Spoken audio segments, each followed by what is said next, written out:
Dikiş sınıfından selamlar ve sevgiler herkese. Bugün size ev tipi biye aparatlarının nasıl kullanıldığını anlatacağım. Bunlar çok rahat evde ütüyle biyemizi yapmaya yarıyor. Şöyle göstereyim. Sette 4 adet var. Kutusunu ne güzel yırtmışım, gördünüz mü? Sette 4 adet var. 4 adetinde şöyle bir ölçüleri var. Ne demek bu ölçüler? Biyemizin genişliğini anlatıyor. Burada bakın 2,5 yazıyorsa şurada biyemizin ucunun çıkma yerini olarak gördüğümüzde bakıyoruz. Tam 2,5 santim denk geliyor. Şunu gösteriyorum, 18 yazıyor üzerinde, yani 1,8 santim anlamına geliyor. Şu biyenin çıkma yerinin kalınlığı oluyor. Yani şuradan yarımşar santim biye payı veriyoruz. Hem ben şimdi size hazır biye ile yapılışını göstereceğim, hem de kendim biye keserek yapmayı göstereceğim. Şuna bakıyoruz hemen. Daha ince bir kalıbımız, 1,2 santim genişliğinde biyeler çıkmasını sağlıyor. Yani 1 santime 1 santim 2 milim olarak. Buna da bakıyoruz. Oldukça ince ve küçük. Hemen 6 milimlik, yani yarım santimlik biye yapmamıza yarıyor. Ne işe yarıyor bu biye aparatları? Hemen şöyle söyleyeyim. Biye parçasını şuradan sokup buradan çıkardığımızda biyeyi otomatik olarak katlıyor. Katlayarak şuradan çıkarttığında bizim rahatça ütüleyip biyelerimizi oluşturmamızı sağlıyor. Şimdi şöyle bir kenara koyalım biye aparatlarımızı ve şöyle biyeler hazırladım ben size göstermek için. Mor renkli de bir biyemiz var. Şuradan da verev biye ile nasıl yapılır onu anlatacağım. Verev kumaşın nasıl kesildiğini, verev biye parçasının nasıl kesildiğini, kumaşın nasıl verevinin bulunduğu ile ilgili bir video var. Şimdi o videoyu da alta link olarak bırakacağım. Ayrıntılı olarak oradan izlerseniz, çok uzun bir şekilde videomuz uzamasın diye biz bunu bu videomuzda anlatmayacağız. Biyemin şöyle genişliğini bir ölçüyorum. Hemen cetvelimi alıyorum, bakınız. 2,5 santim genişliğinde. Siyahta da çok gözükmüyor ama.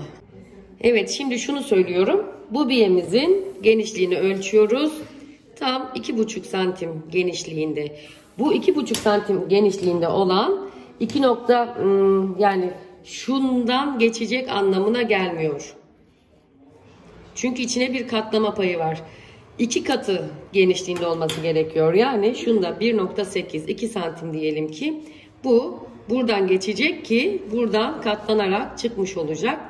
Bunu kullanırken de dikkat edeceğimiz şey, şu biye parçamızın ucunu bu şekilde kesiyorum. Aparatın içine rahat sokmak için. Şimdi tekrar ediyorum. Bunun genişliği 2,5'tu.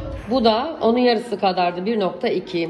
Bunu alıyorum ve tam bunu yaparken de size buradan kendine diken Acemi Nuray'a selam söylemek istiyorum. Ben bunu Instagram'da paylaşırken iğneyle şuradan ittirmiştim. Bu da oluyor gerçi. Sonra dedi ki hocam şuradan ittirseniz daha rahat olmaz mı diye mesaj yazmıştı bana. Evet, buradan ittirmek daha rahat oluyor gördüğünüz gibi. Ucu biraz çıktıktan sonra bunu başlıyorum ben şimdi böyle bu şekilde çekmeye. Gördünüz mü? Daha sonra bunu ütü masamıza koyuyoruz. İster böyle koyarsınız böyle çeker ütülersiniz.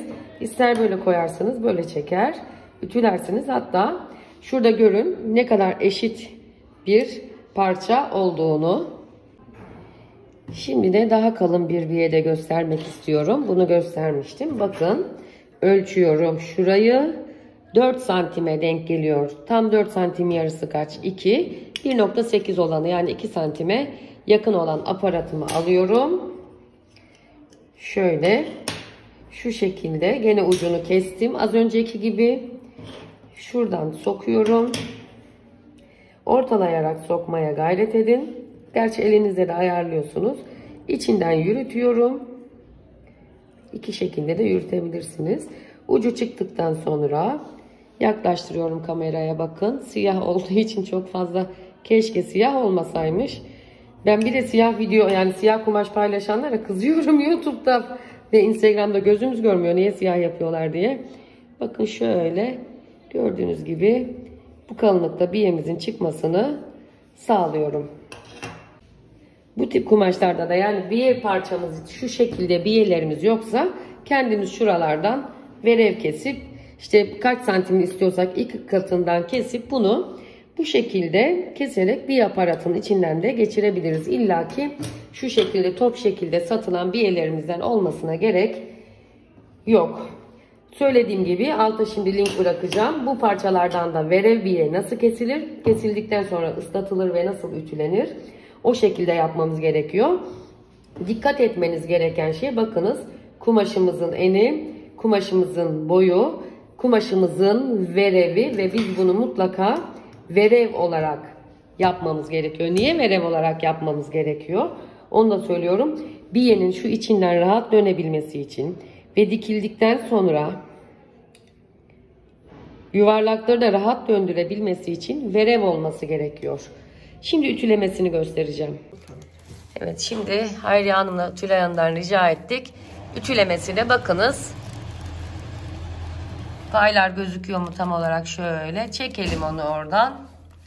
Tabii bir kişi de yapabilir ama şu an size rahat gösterebilmek için bunu buharlarımıza çekerek ütülüyoruz ve biyemizi elde ediyoruz. Tamam, bir de şöyle yaptı. Bakın şunu göstermek istiyorum. Şurayı açalım ve biyemizin nasıl katlandığını, keşke siyah olmasa, içim rahat etmeyecek. Ben size bir de bir farklı renkte bunu göstereceğim. Kumaşımızdan verev kestiğimiz biyeyi aparatımıza koyuyoruz. İçimiz rahat etmedi. Sizin için de açık renkli yaptık. Şöyle çekiyoruz. Gördüğünüz gibi katlanmış hali. Ben oradan çekeyim, sen de ütüle Hayriye Hanım. Sesimi duyuyorsunuz değil mi?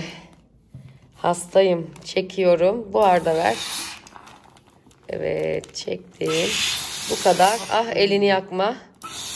Basit bir şey. Bir de diğerini gösterelim. Bir kişinin yapmasıyla da bu şekilde. Bir de gri bir kumaş kesmiştik, daha kalın. Onu gösterelim. Ben de şurayı göstereyim size. Açalım şöyle.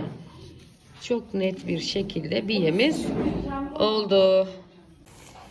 Bir de gri bir kumaş kestik sizin için verevden. Şöyle gösteriyorum. Onu şimdi içinden sokacak. İğneyle ittirecek. Ucundan birazcık çıksa zaten yetiyor. Şimdi Hayriye da ilk kez kullanıyor bu aparatı. Öğrenecek. Şimdi çektik. Güzelce eşit olarak biyemiz kıvrıldı. Ütümüzü getirip